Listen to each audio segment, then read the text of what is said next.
அல்ஹம்துலில்லாஹி ரபில் ஆலமீன். அல்லாஹும்ம ஸல்லி அலா முஹம்மதின் வ ஆலி முஹம்மதின் வபாரிக் வசல்லிம் அலைஹி. அஸ்ஸலாமு அலைக்கும் வரஹ்மத்துல்லாஹி வபரகாத்துஹு. வெல்கம் டு வாய்ஸ் ஆஃப் ஈமான். எல்லாரும் எப்படி இருக்கீங்க? நல்லா இருக்கீங்களா? அல்ஹம்துலில்லாஹ். அல்லாஹ் சுப்ஹானஹு வ தஆலா உங்களுக்கு நீண்ட ஆயுளையும் ஆரோக்கியத்தையும் வழங்க வேண்டும் என்று துவா செஞ்சு ஆரம்பிக்கிறேன். நாட்களிலேயே மிக சிறந்த நாளான ஜும்மா நாள் என்று இந்த நாளின் முழு ரஹ்மத்தும் பரக்கத்தும் பாக்கியமும் நம் அனைவருக்கும் கிடைக்க வேண்டும் எனவும் துவா செஞ்சுக்கிறேன். சூரியன் உதிக்கும் நாட்களிலேயே மிக சிறந்த நாள் ஜும்மா நாள். அப்போது இந்த ஒரு நாள் எவ்வளவு சிறப்பான நாளாக இருக்கும் சொல்லிட்டு பார்த்துக்குங்க. ஏன்னா சூரியன் தினமும் உதிச்சிட்டு தான் இருக்குது. நம்ம மார்க்கத்தை பொறுத்த வரைக்கும் எல்லா நாட்களும் சிறந்த நாட்கள் தான். அதில் குறிப்பிட்ட ஒரு நாளை மட்டும் இது சிறந்த நாள், இந்த நாளில் நாம் ஏதாவது அமல்கள் செஞ்சால் மற்ற நாட்களில் நமக்கு என்ன கூலிகள் கிடைக்குமோ அதை விட அதிகமான கூலிகள் கிடைக்கும் என சொல்லப்படுவதிலிருந்து இந்த நாளின் மகத்துவத்தை நாம் புரிந்து கொள்ள வேண்டும். அல்லாஹ் நமக்கு ஏராளமான அருட்கொடைகளை வழங்கியுள்ளான். அதில் இதுவும் ஒன்று. வாரம் வாரம் நம்மை தேடி வந்து கொண்டிருக்கின்றது. இந்த நாளை நாம் சரியாக பயன்படுத்தி கொண்டால் நம்முடைய எல்லா பிரச்சனைகளும் நீங்கும். இந்த உலகத்திலையும் நாம் நிம்மதியான வாழ்க்கையை வாழலாம். மறுமையின் வெற்றிக்கும் இந்த ஒரு நாள் காரணமாக இருக்கும். அப்படி இந்த நாளை நம்ம என்ன செய்யலாம், எப்படி இந்த நாளை நம்ம கண்ணியப்படுத்தலாம் அப்படின்னு கேட்டிங்கன்னா, அதிகமாக துவாக்கள் செய்யணும். துவாக்களை பொறுத்த வரைக்கும் நம்முடைய விதியையே மாற்றக்கூடிய ஒரு அமல். இந்த ஒரு நாளையும் அல்லாஹ் துவாவை தான் அதிகமாக செய்ய சொல்லியிருக்கான். துவானா என்ன துவா? ஒன்று சலவாத். நபி ஸல்லல்லாஹு அலைஹி வஸல்லம் அவர்கள் மீது அதிகமாக நாம் சலவாத் சொல்லிக்கொண்டே இருக்கணும். அடுத்து தௌபா துவா. எவ்வளவோ அதிகமாக அல்லாஹ்விடம் நாம் பாவ மன்னிப்பு கேட்கின்றோமோ அவ்வளவோ அதிகம் நம்முடைய சோதனைகள் பிரச்சனைகள் எல்லாமே நீங்கும். அடுத்து மூன்றாவது பொதுவான துவாக்கள். பொதுவான துவானா நீங்கள் ஏராளமான துவாக்கள் குரான் மற்றும் ஹதீஸ்களில் இருக்குது.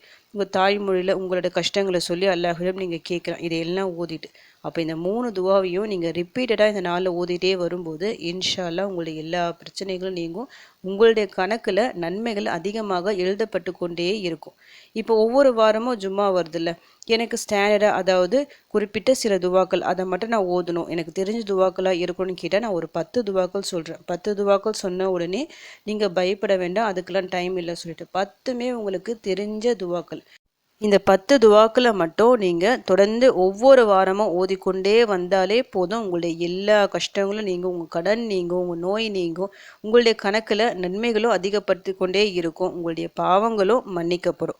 ஃபஸ்ட்டு இந்த துவாவை ஓதத்துக்கு முன்னாடி செலவாத், உங்களுக்கு தெரிஞ்ச செலவாத்தை அதிகமாக ஓதிக்கிங்க. பொதுவாக செலவாத் எல்லா நாட்கள்லையும் ஓதணும். ஜும்மா அன்னைக்கு இன்னும் கொஞ்சம் அதிக எண்ணிக்கையில் ஓதிக்கிங்க. அடுத்ததாக நான் 10 துவாக்கள் சொன்னல, அதில் முதல் 5 திக்ருகள் சுபஹானல்லா, அல்ஹம்துலில்லாஹ், லா இலாஹ இல்லல்லாஹ், அல்லாஹு அக்பர், அஸ்தக்ஃபிருல்லாஹ், சுபஹானல்லாஹி வபிஹம்திஹி. இது எல்லாமே உங்களுக்கு தெரிஞ்சது தான். 5 இல்லை 6 திக்ருகள் நான் சொல்லியிருக்கிறேன். எல்லாமே உங்களுக்கு தெரிஞ்சது தான், ஈஸியானது, மனப்பாடம் செய்யணும்னு அவசியமே இல்லை. ஆனால் ஏராளமான நன்மைகள் நமக்கு கிடைக்கும். அல்லாஹ்விற்கு மிக பிடித்த திக்ருகள் ஃபஸ்ட்டு இருக்கிற அந்த 4மே நபி ஸல்லல்லாஹு அலைஹி வஸல்லம் அவர்களுக்கும் பிடித்த திக்ருகள். இந்த பூமி, இந்த வானம், இது எல்லாத்தை விட எனக்கு பிரியப்பட்ட வார்த்தைகள் சொல்லிட்டு நபி ஸல்லல்லாஹு அலைஹி வஸல்லம் அவர்கள் இந்த 4 திக்ருகளை சிறப்பித்து சொல்லியிருக்கிறாங்க. அடுத்து அஸ்தக்ஃபிருல்லா, தௌபாவிற்கான வார்த்தை அது. அல்லாஹ் தன் அடியான் தன்னிடம் எப்போதுமே தௌபா செஞ்சு கொண்டே இருக்கணும்னு சொல்லிட்டு அவன் விரும்புகின்றான். ஒரு அடியான் அல்லாஹிடம் தௌபா செய்யும் போது அவ்வளவோ அதிகம் அவன் சந்தோஷப்படுகின்றான். எவ்வளவு அதிகம் தௌபா செய்யப்படுகின்றதோ அவ்வளவு அதிகம் நம்முடைய ரிசுக்கு விஸ்தீரணமாகும். நம்முடைய கடன், கவலை, கஷ்டங்கள், நோய் நொடிகள் எல்லாமே நீங்கும். லாஸ்ட்டாக இருக்குது சுபஹானல்லாஹி வபிஹம்திஹி. இதை 100 முறை நீங்கள் சொல்லிட்டா போதும் ஒரு நாளைக்கு. நம்முடைய பாவங்களை அல்லாஹ் கடல் நுரை அளவு இருந்தாலும் சரி எல்லாத்தையும் மன்னிச்சிடுவோம். இந்த 6மே சிறந்த திக்ருகள். அடுத்து பார்க்கறது 4 அல் குரானில் இருக்கிற துவாக்கள். 4மே நபிமார்கள் ஓதிய துவாக்கள்.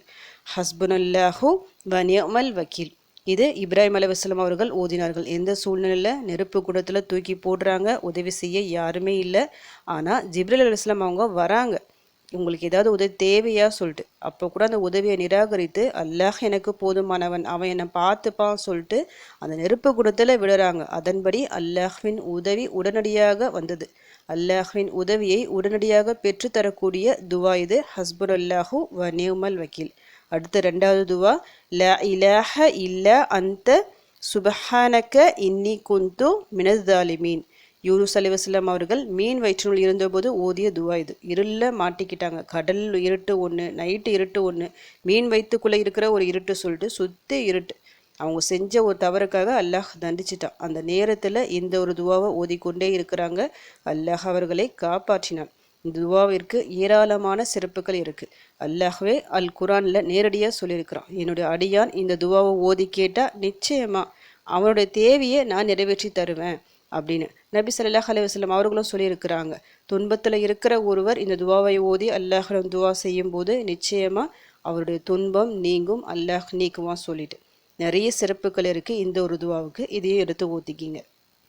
மூன்றாவது துவா, ரப்பனா ஆத்தினா ஃபித் துனியா ஹசனத வஃபில் ஆஹிரதி ஹசனத வகீனா அஸாபன்னார். நபி ஸல்லல்லாஹு அலைஹி வஸல்லம் அவர்கள் அதிகம் ஓதிய ஒரு துவா இது.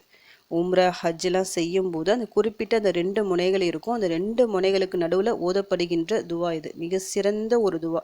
இந்த இம்மை மற்றும் மறுமை இந்த 2க்கான வெற்றி இந்த ஒரு துவாவில் இருக்குது. இந்த ஒரு துவா உங்களுக்கு போதும் உங்களோட வாழ்க்கையே மாறுவதற்கு. இந்த இம்மைகளையும் பல வெற்றிகளை உங்களுக்கு பெற்றுத்தரும், மறுமையின் வெற்றிக்கும் இந்த துவா காரணமாக இருக்கும். அதிகம் ஓதிக்கிங்க. அடுத்து 4வது துவா, ரப்பி இன்னி லிமா அன்சல்த இளைய மின் ஹைரின் ஃபகீர். மூசா அலைஹிஸ்ஸலாம் அவர்கள் ஓதிய துவா. இந்த துவா ஓதும்போது அவங்க நிர்கதியான ஒரு சூழ்நிலை இருக்கிறாங்க. ஒன்றுமே இல்லை, அவங்கக்கிட்ட வேலை இல்லை, இருக்கிறதுக்கு வீடு இல்லை, கல்யாணம் ஆகலை, ஒரு பதட்டமான ஒரு சூழ்நிலை இருக்கிறாங்க. இந்த ஒரு துவாவை ஓதி அல்லாஹ்விடம் உதவி தேடுறாங்க. அன்று மாலைக்குள் எல்லாமே அவர்களுக்கு கிடைச்சது. அற்புதமான ஒரு துவா. நாமும் இதை தொடர்ந்து இந்த துவா ஓதிக்கொண்டே இருக்கும்போது சொந்த வீடு வாங்கணும்னு நினச்சா சொந்த வீடு அந்த கனவு நனவாகும்.